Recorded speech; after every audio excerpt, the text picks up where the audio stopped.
샬롬. 여러분 지난 밤에 평안하셨습니까? 점점 코로나 바이러스 확진자가 줄어들고 있다는 아주 반가운 소식이 있고, 그리고 이렇게 하면 우리가 5월 달 정도에는 다시 모일 수 있지 않을까라는 생각이 듭니다. 우리가 더욱더 이 일을 위해서 함께 기도해야겠습니다.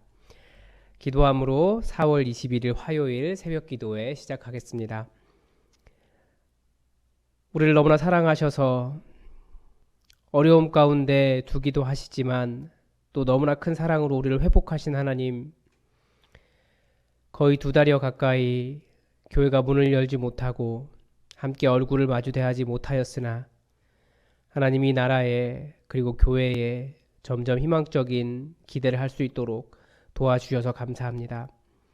하나님, 우리가 무엇을 잘못하였는지 다시 돌아보게 하시며 정말 하나님의 사랑을 온전히 깨닫는 그런 교회 될 수 있도록 도와주시고, 이 기간들을 통하여 우리 교회가 또 어떻게 나가야 될지 다시 한번 고민하며 더욱더 하나된 교회로 만들어갈 수 있도록 주여 도와주시옵소서. 이곳에 꼭 필요한 교회 되게 하시고 또 많은 사람들에게 예수 그리스도를 전하는 데 부족함 없는 교회 되도록 우리를 인도하여 주시옵소서. 얼굴을 마주대하지 못하면서도 여러 가지 상황과 어려움들이 있사오니 우리 사랑하는 성도들의 삶을 지켜 보호하여 주시고 하나님의 안전한 날개 그늘 아래 거하도록 인도하시고 지켜 주시옵소서. 오늘도 주의 말씀을 기대합니다. 주의 말씀하여 주시고 깨달아 알게 하시기를 원하오며 예수님의 이름으로 기도드립니다. 아멘. 오늘 우리에게 주신 하나님 말씀은 에스겔서 37장 15절에서 28절까지의 말씀입니다. 에스겔 37장 15절에서 28절까지의 말씀입니다. 제가 하나님의 말씀을 받들어 읽겠습니다.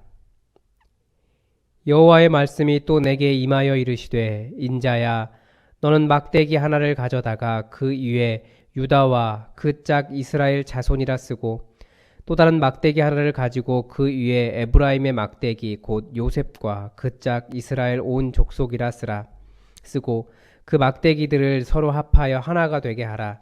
내 손에서 둘이 하나가 되리라. 내 민족이 내게 말하여 이르기를 이것이 무슨 뜻인지 우리에게 말하지 아니하겠느냐 하거든.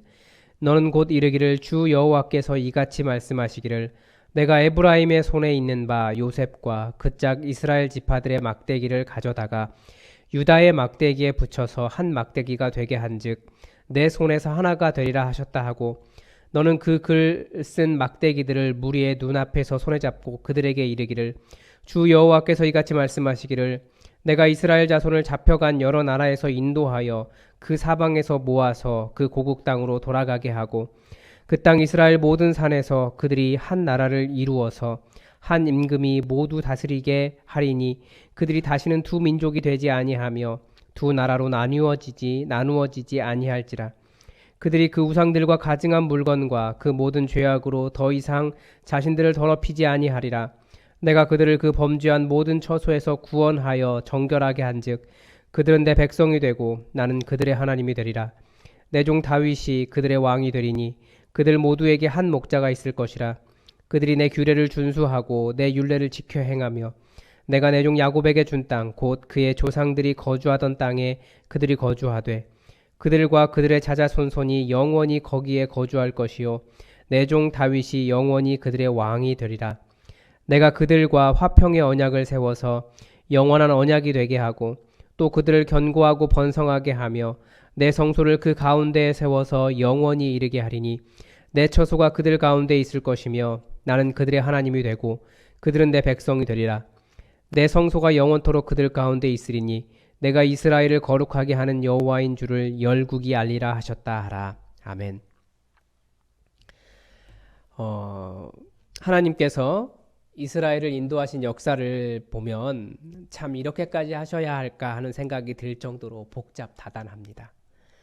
사랑하셔서 인도하시고 하나님의 권능을 보이시고 말씀도 주시고 선지자도 보내시고 성전도 지으셨다가 또 망하게도 하시고 또 딴 나라로 끌려가게도 하시고, 그 오랜 역사를 통해서 이루신 일이긴 하지만 우리가 모든 것을 요약해서 보면 하나님이 왜 그러셨을까 묻지 않을 수 없습니다.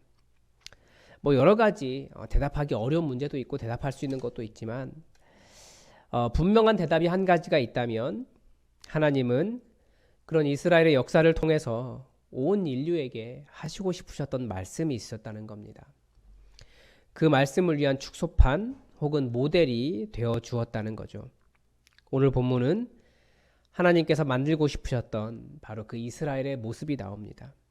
그 모습을 한번 살펴볼 텐데 왜 그렇게 이스라엘을 이런 모습이 되어야 한다라고 말씀하시겠습니까? 그것은 곧 하나님께서 다스리실 나라, 하나님의 나라가 어떤 모습인지 우리에게 말씀해 주고 싶으셨던 겁니다. 오늘 본문은 그런 이스라엘의 이상이 한 가지가 나옵니다. 이스라엘이 통일 왕국을 이룬 시기는 매우 짧습니다. 그러니까 초대 왕이었던 사울 왕, 그리고 다윗 왕, 그리고 다윗의 아들 솔로몬까지만 통일 왕국이었고 솔로몬의 아들 때에서 나라가 둘로 나뉩니다. 그때가 남유다 북이스라엘이라고 합니다. 어떻게 외우시면 되냐면 북이스라엘이 약간 나라가 그 왕조가 여러 번 바뀝니다. 그리고 약간 중심이 안 잡히고 심지어 역대기에서는 이스라엘 역사에 포함시키지 않을 정도로 다른 나라입니다. 우리가 지금 보면 북한이 그렇지 않습니까? 북한, 남한 하는 것처럼 북이스라엘, 남유다입니다. 남유다에는 다윗 왕조가 끝까지 갔고 그리고 거기에는 성전이 있었습니다. 분리된 이유가 몇 가지가 있습니다. 첫째는 우리는 이스라엘을 아브라함의 자손이라고 생각을 하지만 이 끊임없이 12지파를 이야기한다는 것은 이 이스라엘이라고 하는 나라가 12지파 부족 연명체였다라는 것을 또 보여줍니다. 이 12지파는 에브라임 산지를 중심으로 위쪽, 아래쪽, 위쪽에는 10지파, 그러니까 북이스라엘이죠. 남쪽에는 2지파가 이렇게 연대가 강했습니다. 다윗 왕이 될 때의 과정을 보면 다윗 왕이 아래 2지파를 중심으로 그 왕을 하고 있다가 나중에 위에 지파들이 자신들의 왕이 되어달라고 나오는 장면이 나옵니다. 그런데 솔로몬 시대에 솔로몬이 왕권 강화를 위해서 여러 가지 건설 공사를 대규모 건설 공사를 뭐 몇십 년씩 그렇게 했습니다. 그래서 예루살렘 성전도 그때 지어졌고요. 나라가 부강하니까 국고성도 그때 지었고요. 뭐 여러 군사 기지들을 지었습니다. 그런데 그런 건설 공사가 백성들에게 너무 힘들었다는 거죠. 그래서 솔로몬의 아들 르호보암이 왕이 되니까 공사에 대한 부담을 좀 줄여달라고 요청을 했는데 르호보암이 이것을 거절하고 더 힘들게 공사를 시키겠다고 합니다. 그러자 위쪽 10지파가 우리가 왜 아랫동네 왕을 섬겨야 하느냐라고 하면서 독립한 겁니다. 그래서 북이스라엘과 남유다로 나뉘게 됩니다. 그런데 이런 상태가 약 400년 가까이 지속되면서 서로 간에 전쟁도 여러 번 하죠. 때로는 서로 정략 결혼을 하기도 합니다. 그러니까 우리가 하나다라는 것을 확인하기 때문에 하나가 되기 위한 과정으로 싸우기도 하고 정략 결혼도 하고 그렇게 하는 거죠. 그리고 때로는 어떤 왕들은 굉장히 강력한 왕권을 이루기도 했습니다. 순차적으로 북이스라엘이 먼저 망하고 그리고 남유다가 망하는 과정을 겪으면서 이들에게 우리가 왜 한 나라인데 이렇게 대립을 해야 하는가? 그러면서 이렇게 약해져야 했는가? 왜 다른 한쪽이 죽을 때 우리는 그들을 살리지 못했는가라는 반성이 일어났던 것 같습니다. 그래서 오늘 본문의 주제는 바로 이 두 나라, 남유다, 북이스라엘을 하나가 되겠다라고 하는 그런 하나님의 이상을 보여줍니다. 그 방법이 첫째가 21절입니다. 사로잡혀간 이스라엘 자손을 사방에서 모아 고국 땅으로 돌아오게 하겠다는 겁니다. 그리고 두 번째는 그들을 다스릴 왕, 한 왕, 다윗 왕을 세우겠다는 것입니다. 그리고 셋째는 그들이 더 이상 우상을 숭배하지 않도록 정결하게 하겠다. 그리고 넷째는 그들 가운데 내가 머무르며 내 성소를 두겠다. 이겁니다. 그래서 본문의 핵심적인 메시지인 이 두 나라, 남유다와 북이스라엘을 하나로 만드는 것이 무엇인지 본문이 가르쳐 줍니다.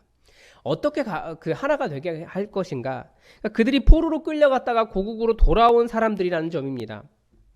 실제로 바벨론 포로 이후 이스라엘은 그 땅에 남아있던 사람들이 아니라 포로에서 돌아온 사람들을 중심으로 정치와 종교가 재편이 됩니다.